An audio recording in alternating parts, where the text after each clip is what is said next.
கரூர்ல 39 பேர் பலியாயிருக்காங்க. ஆண்கள், பெண்கள், குழந்தைகள்னு 39 பேர் பலியாயிருக்காங்க.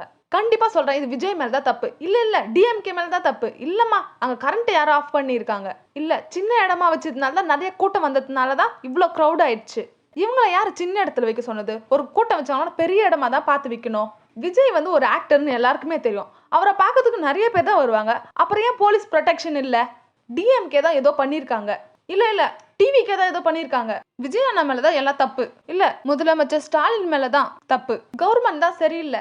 போலீஸ் ப்ரொடெக்ஷன் சரியே கிடையாது. கவர்மெண்ட் தான் சரியில்லை. போலீஸ் ப்ரொடெக்ஷன் இல்லவே இல்ல. விஜய் ஏன் லேட்டா வந்தாரு? விஜய் லேட்டா வராம இருந்தா கரெக்டா எல்லாமே நடந்திருக்கும். இத்தனை பேர் உயிர் பலி வந்திருக்காதுல்ல. இப்படியெல்லாம் சொல்றதை விட்டுட்டு ஃபர்ஸ்ட் நம்மளுக்குள்ளவே கொஞ்சம் பேசிக்கலாமே. 9 குழந்தைகள் இறந்திருக்காங்க. உமன்ஸ் வந்து ஒரு 15 பேர் இறந்திருக்காங்க. டிவிக்கே சார்பாவே சொல்லியிருக்காங்க, குழந்தைங்களெல்லாம் கூட்டிட்டு வராதீங்க, பிரெக்னென்ட் லேடிஸ் எல்லாம் வராதீங்க, பெரியவங்களெல்லாம் வராதீங்க அப்படின்னு டிவிக்கே சார்பால விஜய் அவர்களை அறிக்கை விட்டுருக்காரு. விஜய் அவர்கள் இதுக்கு முன்னாடி நடந்த நிகழ்ச்சியில என்ன சொல்லியிருக்காருன்னா, நீங்க ஏன் எனக்கு சின்ன இடமா கொடுத்துருக்கீங்க, எங்களுக்கு பெரிய இடமா கொடுங்க, ஏன்னா அதிகமான ஜனங்கள் வராங்க, பெரிய இடமா கொடுங்க, ஏன் எங்களை வந்து பேசக்கூடாது, நான் மக்களை வந்து சந்திக்க கூடாதுன்னு நீங்க நினைக்கிறீங்களா அப்படின்னு டிஎம்கேவை பார்த்து சொல்லியிருக்காரு. டிஎம்கே தரப்புல என்ன சொல்றாங்கன்னா, அவங்க ஆல்ரெடி கேட்ட இடத்த விட இது ரொம்ப சின்ன இடமா தான் அவங்க கேட்டாங்க, அதனால நாங்கள் பெரிய இடமாவே கொடுத்துருக்கோம் அப்படின்னு டிஎம்கே சார்பாக சொல்கிறாங்க. இந்த மாதிரி மாற்றி மாற்றி அவங்களே குறை சொல்லியிருக்காங்க. ஒரு ஆக்டர்னா அவங்கள பார்க்கறதுக்கு நிறைய பேர் வருவாங்க. இதுக்கு முன்னாடி நடந்த சம்பவத்தில் கூட அல்லு அர்ஜுன் வந்து ஒரு திடீர்னு ஒரு இடத்துக்கு போயிட்டாரு. அதனால நிறைய கூட்டங்கள் வந்ததுனால 2 பேர் அந்த மாதிரி இறந்து போயிட்டாங்கன்னு அவர் மேலே கேஸும் போட்டாங்க.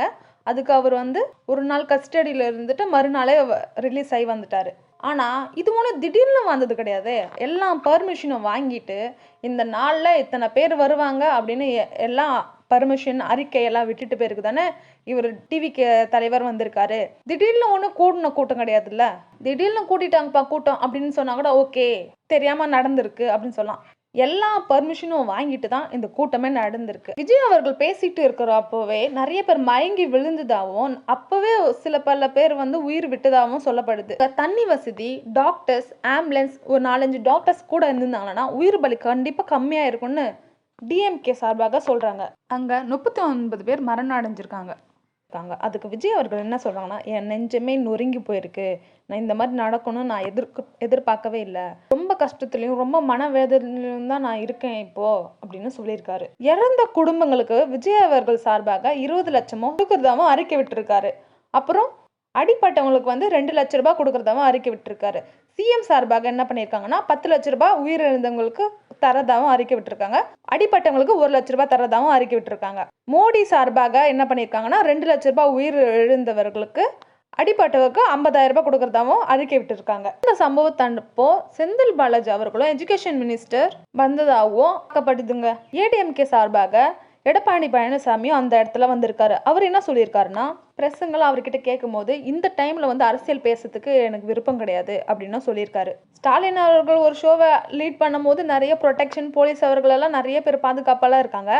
அது எதிர்கட்சி தலைவர்கள் வந்து ஒரு மேடையில பேசும்போது ஏன் நிறைய போலீஸுங்கெல்லாம் வரமாட்டேன்றாங்க அப்படின்னு சொல்லியிருக்காரு. மலை சீமான் அவர்கள் என்ன சொல்லியிருக்காங்கன்னா, இது வந்து தற்செயலா நடந்தது தான், அதனால விஜய் அவர்கள் மேல எந்த ஒரு தவறும் இல்லை அப்படின்னு சொல்லியிருக்காரு. டிஎம்கே சார்பாக அவங்க என்ன சொல்றாங்கன்னா, விஜய் வந்தது லேட்டா வந்திருக்காரு, அவர் வந்து 3 மணிக்கு வரேன்னு சொல்லிட்டு 7 மணிக்கு தான் வந்திருக்காரு, அதனால தான் இவ்வளோ க்ரௌட் ஆயிருக்கு, அதனால தான் இவ்வளோ உயிர் சேதங்கள் நடந்திருக்கு அப்படின்னு சொல்றாங்க. டிவிக்கு சார்பாக என்ன சொல்றாங்கன்னா, நீங்க ஏன் சின்ன இடமா கொடுத்தீங்க, இந்த சின்ன இடமா கொடுத்தனால தான் க்ரௌட் அப்படியே மூச்சு முட்டி நிறைய பேர் இறந்து போயிருக்காங்க, பெரிய இடமா கொடுத்துருந்தீங்களா எந்த உயிர் சேதமும் நடந்திருக்காதுல்ல அப்படின்னு டிவிக்கு சார்பாக சொல்றாங்க. நீங்களே பார்த்துருப்பீங்க அங்க எவ்வளவு க்ரௌடு, எத்தனை பேர் மூச்சு முட்டி, சொல்லவே வார்த்தைகள் இல்லைங்க. எப்பவுமே மற்றவங்க நம்மளுக்கு பாதுகாப்பு கொடுக்கணும்னு நினைக்கிறத விட நம்ம எப்பவுமே பாதுகாப்பாக தான் இருக்கணும். குழந்தைங்களை ஏன் கூட்டிட்டு வரீங்க? குழந்தைகள் அதான் விஜய் அவர்களே சொல்லியிருக்காருல்ல, குழந்தைங்களெல்லாம் கூட்டிட்டு வராதீங்க, பெண்கள் எல்லாம் வராதீங்க, பிரெக்னென்ட் லேடிஸ் எல்லாம் வராதீங்கன்னு.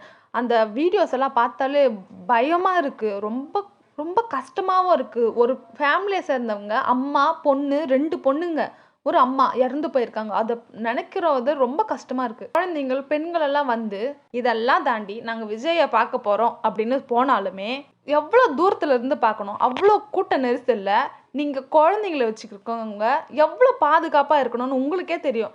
இப்ப இழக்கிறது யாரு? உங்களோட குழந்தைங்கள தான். நீங்க பாதுகாப்பா இருந்திருந்தீங்கன்னா, இந்த ஒரு அசம்பாவம் நடந்திருக்காதுல்ல. ஃபர்ஸ்ட்டு நமக்கு நம்ம தான் பாதுகாப்பு குடுத்துக்கணுமே தவிர, இவங்க எனக்கு பாதுகாப்பு குடுக்கல, டிவிகேலேருந்து எனக்கு யாருமே வரல சப்போர்ட் பண்ண அப்படின்னு சொல்றது, குறை சொல்றது ஃபர்ஸ்ட்டு நிறுத்துங்க. ஏன்னா இறந்து போனது நம்மளோட குடும்பத்துல இருக்கிற ஒருத்தவங்க தான். அது எவ்வளோ வலி தரும்னு எல்லாருக்குமே நல்லாவே தெரியும். இந்த சம்பவத்த வச்சாச்சும் அடுத்தது எங்கேயுமே இந்த மாரி நடக்காதபடிக்கு நீங்க எச்சரிக்கையா இருங்க. ஃபர்ஸ்ட் ஆஃப் ஆல் ரொம்ப குழந்தைங்கள ரொம்ப பாதுகாப்பா வச்சுக்கோங்க. பெரியவங்கலாம் ரொம்ப பத்திரமா இருங்க. ஏன்னா, உயிர் போனா திரும்ப வராது. அது எவ்ளோ காசு குடுத்தாலுமே சரி, உயிர் போனா திரும்ப வரவே வராது. இது எல்லாருக்குமே ஒரு கஷ்டம் குடுக்குறது தான். இது யாருமே வந்து எதிர்பாராத சம்பவம் தான். இதே போல தான் சென்னையில கூட ஹேர் ஷோ நடத்துனாங்க பீச் அப்போ. அங்கேயும் செம்ம கிரவுடு. அத வந்து கண்ட்ரோலே பண்ண முடியல.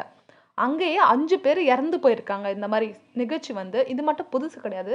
நெறைய பல இடத்துல வந்து நெறைய நடந்துட்டு தான் வந்துட்டு இருக்கு.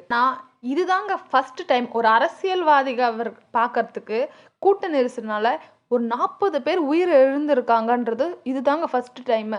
அறிஞர் அண்ணா இறந்த அப்போ கூட பயங்கரமா அந்த இந்தியாவிலேயே இல்லாத கூட்டம் நெறைய வந்திருக்கு. எம்ஜிஆர் இறந்த அப்போ கூட நெறைய கூட்டங்கள் வந்திருக்கு. அப்பல்லாம் யாருமே நெறைய பேர் இறந்து போனதே கிடையாது. ஆனா இது வந்து ரொம்ப எதிர்பாராதது. 39 பேர் செத்து போயிருக்காங்க.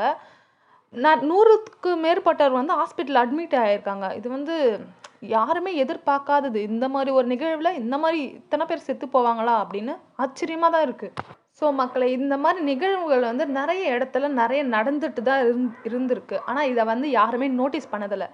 இப்போ வந்து இது பெரிய கரூருக்கே ஒரு பெரிய பிளாக் டே தான் சொல்ல முடியும். கரூருக்கு மட்டும் இல்ல, எல்லாருக்குமே எல்லார் வீட்லயுமே வந்து குழந்தைங்கள் இருக்காங்க, பெரியவங்க இருக்காங்க. அவங்களுடைய கஷ்டம் எல்லார் வீட்டுக்குமே நெறையவே தெரிஞ்சிருக்கும். என்னோட கருத்து அங்க என்னவா இருக்கும்னா, அங்க கொஞ்சம் ஒரு 4, 5 டாக்டர்ஸ் இருந்திருந்தா கொஞ்சம் நல்லா இருந்திருக்கும். ஏன்னா உயிர் சேதங்கள் இவ்வளவு நடந்திருக்காது. அதுக்கப்புறம் தண்ணி வசதிகளும் இருந்திருந்தா இன்னும் கொஞ்சம் பெட்டரா இருந்திருக்கும். அப்புறம் இடம் வந்து இன்னும் கொஞ்சம் அகலமா இருக்கிற பிளேஸ தேர்ந்தெடுத்து பிரச்சாரம் பண்ணியிருந்தா இன்னும் நல்லா பெட்டரா இருந்திருக்கும். இந்த மாதிரி உயிர் சேதங்களும் நடந்திருக்க வாய்ப்புகள் கம்மி தான். ஸோ மக்களே, யாரு ஆட்சிக்கு வந்தாலுமே நம்ம தான் வேலைக்கு போறோம். நம்ம தான் நம்ம குடும்பத்த பார்த்துக்க போறோம். ஸோ நம்ம வந்து அவ்ளோ சேஃபா இருக்கிறது நம்ம ரொம்ப நல்லது. குழந்தைகள், பிரெக்னன்ட் லேடீஸ், வுமென்ஸ், பெரியவங்க, வயசானவங்கலாம் இந்த மாரி நிகழ்ச்சிக்கு வந்து வராம இருக்கிறது ரொம்ப நல்லது. அவர் வந்து டிவிலயே பார்த்துக்கோங்க அப்படின்னும் சொல்லியிருக்காரு. ஸோ நம்ம எல்லாருமே கொஞ்சம் அவேர்னஸா இருப்போம். ஏன்னா உயிர் போனா திரும்ப வராது. எத்தனை லட்சம் குடுத்தாலும் திரும்ப வராது. இழப்பு நம்மளுக்கு தான் தவிர மத்தவங்களுக்கு யாருக்கும் இல்ல. யார் மேலயுமே ப்ளேம் பண்ணாம நம்மளுக்கு வந்து நம்ம சேஃபா இருந்திருப்போம். நம்ம எவ்வளவுதான் சேஃபா இருந்தாலும் சில சம்பவங்கள் நடக்க தான் செய்யுது. அத வந்து என்ன சொல்றதுன்னே தெரியல. இந்த கேஸ்ல வந்து சிபிஐ விசாரணைக்கு அனுப்பிச்சு வச்சிருக்காங்க டிவிகே சார்பாக. இந்த கேஸ்ல என்னதான் நடந்திருக்கு? இத்தனை உயிர் சேதங்கள் எப்படி நடந்திருக்கு? அப்படின்னு இதுவரைக்கும் யாருக்குமே எதுவுமே தெரியல. கோர்ட்ல தான் ஏதாவது ஜட்ஜ்மெண்ட் குடுப்பாங்க. இது ஒரு கேள்விக்குறியாவே தான் இதுவரைக்கும் இருக்கு. அந்த ஜட்ஜ்மெண்ட் வந்ததுக்கு அப்புறம் தான் நம்ம எதுவா இருந்தாலுமே சொல்ல முடியும். மக்களே, இந்த மாரி பெரிய பெரிய கூட்டங்களுக்கெல்லாம் குழந்தைங்களும், பெண்களும் எல்லாம் போகாம கொஞ்சம் சேஃபாவே இருந்து டிவி முன்னாடியே பார்த்துக்கோங்க. So be safe. எல்லாருமே சேஃபா இருங்க. Thank you.